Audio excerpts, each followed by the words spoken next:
You ask Tiger to solve. This deals with linear equations with one unknown. The final result is x equals 17. Let's solve it step by step. Simplify the expression. Expand the parentheses. Simplify the arithmetic. Expand the parentheses.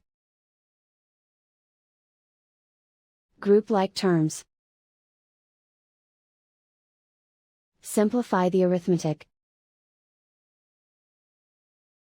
Group all x terms on the left side of the equation. Add 4x to both sides. Group like terms. Simplify the arithmetic.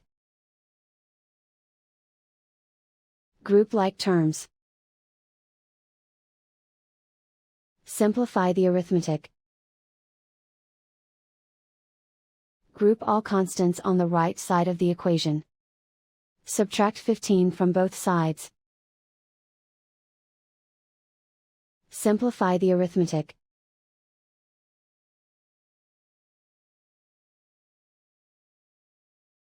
Isolate the x.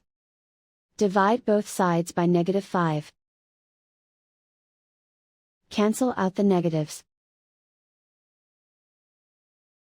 Simplify the fraction. Cancel out the negatives. Find the greatest common factor of the numerator and denominator. Factor out and cancel the greatest common factor. And so the final result is x equals 17.